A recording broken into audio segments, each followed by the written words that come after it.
Hello students, आज हम biodiversity and conservation management system के बारे में पढ़ेंगे। तो बेसिकली ये दो टाइप के होते हैं कि हम किस तरीके से एनिमल्स को कंजर्व करते हैं या एनिमल्स प्लांट्स बायोडाइवर्सिटी को कंजर्व करते हैं। ठीक है, बेसिकली ये टू टाइप्स के होते हैं। पहला होता है इन सिटू कंजर्वेशन और दूसरा होता है एक्स सिटू कंजर्वेशन। अगर हम इन सिटू की बात करते हैं तो इन सिटू में आते हैं प्रोटेक्टेड एरियाज़ एरिया नेटवर्क। ठीक है, प्रोटेक्टेड एरिया नेटवर्क में एक होते हैं सेक्रेड फॉरेस्ट, सेक्रेड लेक्स। मतलब कि सेक्रेड फॉरेस्ट और सेक्रेड लेक्स का मतलब होता है कि पवित्र जंगल, पवित्र जो झीलें होती हैं वो। दूसरा होता है बायोस्फीयर रिजर्व्स और तीसरा होता है नेशनल पार्क और वाइल्ड लाइफ सेंचुरीज़। अब बायोस्फीयर रिजर्व में भी दो तरीके से हम बायोडाइवर्सिटी को प्रोटेक्ट करते हैं। कैसे? टेरेस्ट्रियल और दूसरा मरीन। क्योंकि जो ज़मीन पर जो बायोडाइवर्सिटी है वो मरीन में भी तो बहुत रिच बायोडाइवर्सिटी है ना। वो मछलियाँ हैं, प्लांट स्पीसीज़ हैं, है ना, अदर एनिमल्स प्रेजेंट हैं। तो मरीन में भी बहुत चीज़ें, जैसे कि आपने गल्फ़ ऑफ मन्नार में जो है सुने, डगंग है ना, सी काव होती है, तो उसे भी हम प्रोटेक्ट करते हैं। तो इस तरीके से आगे हम आने वाली क्लासेस में और डिटेल से पढ़ेंगे। और दूसरा आता है एक्स सिटू कंजर्वेशन। ठीक है, एक्स सिटू कंजर्वेशन में क्या होता है कि सेक्रेड प्लांट्स आते हैं जो कि हमारे घर में प्रेजेंट होते हैं, आसपास प्रेजेंट होते हैं, है ना, या फिर होम गार्डन्स होते हैं। दूसरा होता है सीड बैंक्स। ठीक है, जहाँ क्रायो प्रिजर्वेशन में मतलब कि बहुत कम टेम्परेचर पर सीड्स को प्रिजर्व किया जाता है। ठीक है, जिससे कि जब उनको जर्मिनेशन का टाइम मिले, जैसे कि सपोज़ हमने एक डीप फ्रीज़र में अपने सीड्स को प्रिजर्व कर दिया है, अब हमको उसकी ज़रूरत अगले साल है, तो हम उन सीड्स का यूज़ कर सकते हैं, वो ख़राब नहीं होंगे। ये होता है क्रायो प्रिजर्वेशन का मतलब। ठीक है, अभी हम डिटेल से इनके बारे में पढ़ेंगे। मैं अभी आपको एक उसकी एक बेसिक अंडरस्टैंडिंग दे रही हूँ। ठीक है, फिर टिश्यू कल्चर होगा, फील्ड जीन बैंक्स होंगे। ठीक है, अब थर्ड आता है बोटेनिकल गार्डन्स, जूस। ठीक है, आर्बोरेटा। ठीक है, जूस। ठीक है सभी जाते होंगे घूमने बच्चे जू में। कोई गया है तो फटाफट कमेंट करो अगर, है ना। चलो, तो आज हम पढ़ेंगे। ठीक है, सबसे पहले हम क्या करेंगे कि हम बायोस्फीयर रिजर्व से पढ़ेंगे। ठीक है, जिससे कि आपको एक अंडरस्टैंडिंग हो जाए, छोटा भी है और इजी भी है। ठीक है, तो चलो, तो हम पढ़ेंगे बायोस्फीयर रिजर्व। अब बायोस्फीयर रिजर्व क्या है, देखो सबसे पहले हमने क्या देखा था कि यहाँ पे टेरेस्ट्रियल एनिमल भी हम देखेंगे और मरीन एनिमल्स भी देखेंगे, है ना। तो उनका एक यूनिक, ये याद रखना है वो कीवर्ड्स, यूनिक और रिप्रेजेंटेटिव इकोसिस्टम होता है। ठीक है, इकोसिस्टम होता है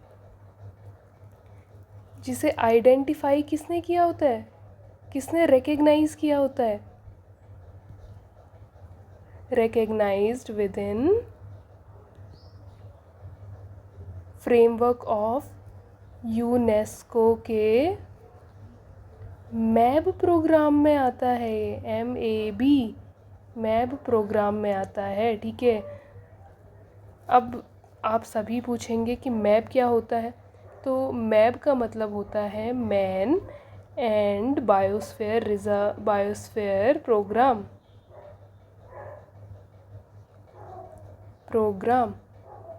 ठीक है, और यूनेस्को की फुल फॉर्म मुझे कमेंट करेंगे। ओके, ये होमवर्क है। अब देखो, इंडिया में हमारे पास टोटल कितने बायोस्फीयर रिजर्व हैं, तो टोटल बायोस्फीयर रिजर्व इंडिया में 18 हैं। ठीक है, कहाँ? इंडिया में। ठीक है, तो मैं एक फटाफट एक मैप के थ्रू हम लोग ये सारे 18 बायोस्फीयर रिजर्व्स इंडिया के याद करेंगे और देखेंगे कि वहाँ पर कौन कौन सी स्पीसीज़ मिलती हैं। ठीक है, तो चलो मैं मैप लेकर आती हूँ और फिर हम प्रैक्टिस करें। तो जैसा कि आपको यहाँ पर इंडिया का मैप दिख रहा है, तो सीधी सी बात है, आप सभी को स्टेट मैं इतना अज्यूम कर रही हूँ कि आपको स्टेट पता होंगे, ठीक है। तो ये है हिमाचल प्रदेश। हिमाचल प्रदेश में कोल्ड डेजर्ट, ठीक है, कोल्ड डेजर्ट बायोस्फीयर रिज़र्व है। ये है उत्तराखंड। उत्तराखंड में है नंदा देवी बायोस्फीयर रिज़र्व, ठीक है, देवी बायोस्फीयर रिज़र्व है। अब हम चलते हैं यहाँ पर मध्य प्रदेश में। मध्य प्रदेश में है, एक है पन्ना, ठीक है, आपने सुना होगा, पन्ना तो हर किसी ने सुना होता है। और दूसरा है यहाँ पर पंचमढ़ी, पंचमढ़ी, ठीक है। ये है मध्य प्रदेश एमपी, ये है उत्तराखंड, ये है हिमाचल प्रदेश, ठीक है। अब हम जाते हैं सिक्किम। सबको पता है ये सिक्किम है, ठीक है। तो सिक्किम में है कंचनजंगा, ठीक है, खांगचेनजोंगा। इस तरीके से याद करेंगे, स्पेलिंग बिल्कुल सही है। तो आप सभी को यही वाली स्पेलिंग याद करनी है, ठीक है, खांगचेनजोंगा, ठीक। फिर आते हैं हम लोग असम की तरफ। असम में आता है मानस, ठीक है। और यहाँ असम में और क्या आता है, डिब्रू साइखोवा, ठीक। अगर मैं अरुणाचल की बात करती हूँ तो अरुणाचल में आएगा दियांग और दिबांग, ठीक। ये है अरुणाचल में, अरुणाचल। और ये दो किस्में हैं, ये हैं असम में, ठीक। अगर मैं मेघालय की बात करती हूँ तो मेघालय में आ जाएगा नोकरेक, ठीक है। और अगर मैं छत्तीसगढ़ की बात करती हूँ, बताओ इसमें छत्तीसगढ़ का है। छत्तीसगढ़ की अगर मैं बात करती हूँ तो छत्तीसगढ़ में आ जाएगा अचानक मार, अमरकंटक, ठीक है। और जो ये वाला पोर्शन है ना, इसे ग्रीन से करती हूँ, ग्रीन दिख नहीं रहा है, ब्लू से करती हूँ, ब्लू से दिख रहा है ना, ब्लू। तो ये है वेस्ट बंगाल, ये है छत्तीसगढ़, मैंने 36 लिखा हुआ है, ठीक है, छत्तीसगढ़। ये है मेघालय, ठीक है, मेघ जैसा दिख रहा है ना ये मेघालय, मेघ मतलब होता है बादल, ठीक है। अचानक मार अमरकंटक कहाँ है, छत्तीसगढ़ में है, ठीक है। और वेस्ट बंगाल में आ जाएगा सुंदरबन, ठीक है, सुंदरबन आ जाएगा। उसके बाद हम चलते हैं, ये कौन सा स्टेट है बताओ, ये स्टेट है उड़ीसा। यहाँ आ जाएगा सिमलीपाल, सिमलीपाल, ठीक है। फिर उसके बाद हम उड़ीसा के बाद चलते हैं आंध्र प्रदेश में, ठीक है, आंध्र प्रदेश। आंध्र प्रदेश में चलेंगे, आंध्र प्रदेश में क्या है, शेषाचलम, ठीक है। यहाँ पर आपको दिखेगा, यहाँ पर है, ये देख रहे हो मेरा कर्सर, यहाँ पर है ग्रेट निकोबार, ग्रेट निकोबार, ठीक है। ग्रेट निकोबार कहाँ है, अंडमान एंड निकोबार आइलैंड में, ठीक है, अंडमान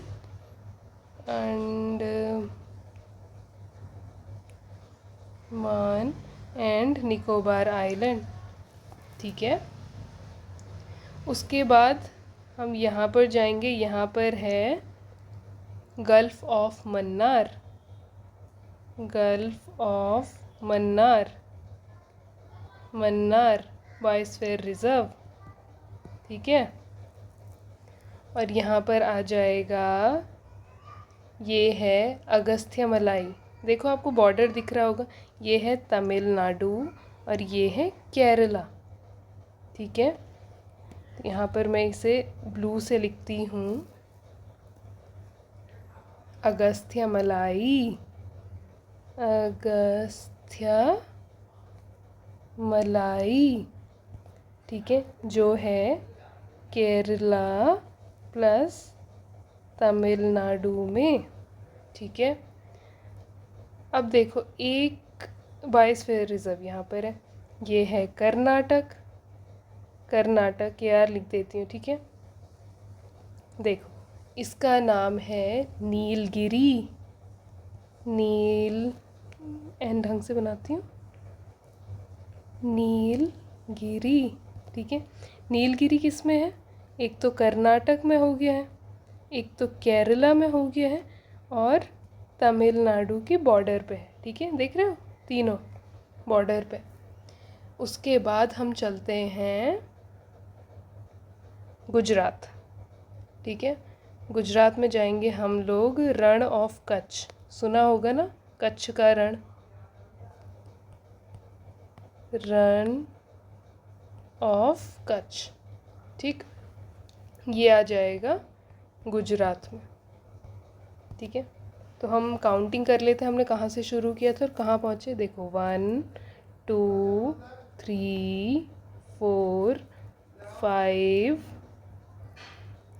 6 7 8 9 10 11 12 13 14 15 16 17 और 18।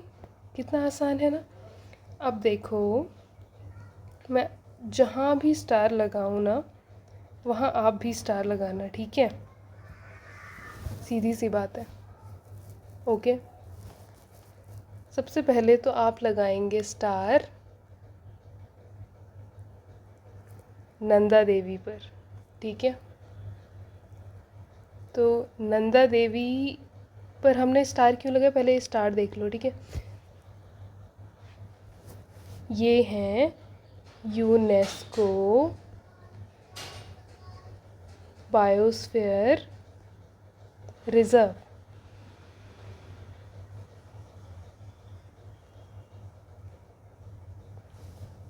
बायोस्फीयर रिजर्व, ठीक है। यूनेस्को ने ढूंढ के लगाए हैं, ठीक है, सिक्किम, ठीक है। यूनेस्को के हैं, टोटल कितने हैं ये 12, ठीक है। यूनेस्को के टोटल 12 बायोस्फीयर रिजर्व हैं, ठीक है। तो सबसे पहले नंदा देवी लगा दिया है, फिर उसके बाद पन्ना पे लगाना है, ठीक है, ये भी यूनेस्को के अंडर आता है। पंचमढ़ी में लगाना है, ये भी यूनेस्को के अंडर आता है, ठीक है। उसके बाद कंचनजंगा सिक्किम में लगाना है, ये भी आता है। उसके बाद नोकरेक पर लगाना है, ठीक है। उसके बाद अचानकमार अमरकंटक पर लगाना है। उसके बाद सुंदरबन पर लगाना है। उसके बाद सिमलीपाल पर लगाना है। उसके बाद ग्रेट निकोबार पर लगाना है। उसके बाद गल्फ ऑफ मन्नार पर लगाना है। उसके बाद जो लगाना है वो लगाना है अगस्त्यमलाई पर, नीलगिरी पर, है ना। और छूटे कौन कौन, उन्हें हम हाईलाइट कर देंगे जो छूटे हैं। रण ऑफ कच्छ,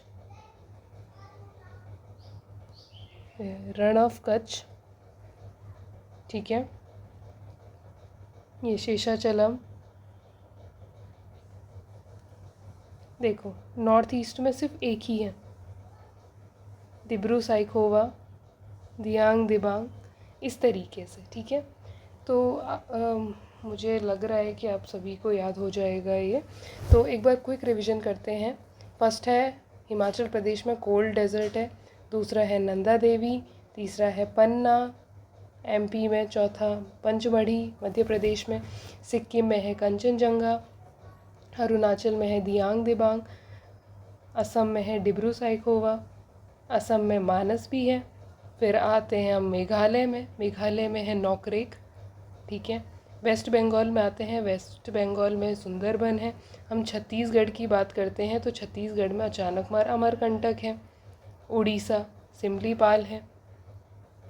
आंध्र प्रदेश की हम बात करते हैं तो वहाँ पर शेषाचलम है। अगर हम यहाँ पर अंडमान निकोबार में बात करें तो एक ग्रेट निकोबार यहाँ पर प्रेजेंट है। यहाँ पर गल्फ़ ऑफ मन्नार है, ठीक है। फिर उसके बाद यहाँ पर देखो अगस्त्य मलाई कहाँ पर है, केरला और तमिलनाडु के बॉर्डर पर है, ठीक है। उसके बाद अगर हम नीलगिरी की बात करें तो नीलगिरी ट्राई जंक्शन बना रही है, केरला की तरफ भी बना रही है, कर्नाटका की तरफ भी बना रही है और तमिलनाडु की तरफ भी बना रही है, ठीक है। फिर आते हैं हम रण ऑफ कच्छ में, ये आते हैं गुजरात में, ठीक है। यूनेस्को बायोस्फीयर रिजर्व कितने हैं, 12, ठीक है। और टोटल जो बायोस्फीयर रिजर्व है टोटल कितने हैं, 18। यूनेस्को के पास कितने हैं, 12, ठीक है। और 6 ओनली बायोस्फीयर रिजर्व है, ठीक है, बायोस्फीयर रिजर्व, ठीक है। ये चीज़ आ गई है। टोटल 18 है, यूनेस्को में कितने आ रहे हैं, ठीक है। इनकी ये भी याद कर लेना कि किस स्टेट में प्रेजेंट है, जैसे कि कोल्ड डेजर्ट पार्क, ठीक है, ये लद्दाख है, यहाँ मत करके आ जाना। ये हिमाचल प्रदेश है, यहाँ करके आना, ठीक है। ये हिमाचल है, ये उत्तराखंड है। ये लद्दाख, हिमाचल और उत्तराखंड है, ठीक। इस तरीके से, क्योंकि बच्चे लद्दाख में कंफ्यूज होते हैं, हिमाचल में कंफ्यूज होते हैं और उत्तराखंड में, ठीक है। कोल्ड डेजर्ट लगाना था हिमाचल में, लगा के उत्तराखंड आ गए, या लगा के लद्दाख आ गए, ठीक है। तो ऐसी गलतियाँ मत करना, ठीक है। ये चीज़ हो गई है। और आज के लिए बस इतना ही। अगर आपको ये वीडियोस अच्छी लगती हैं तो मुझे आप कमेंट के ज़रिए बताएं, जिससे कि मैं और अलग अलग टॉपिक्स पर वीडियो बना सकूं। आज के लिए thank you so much. Please do comment, like, share and subscribe. Thank you so much. Bye bye.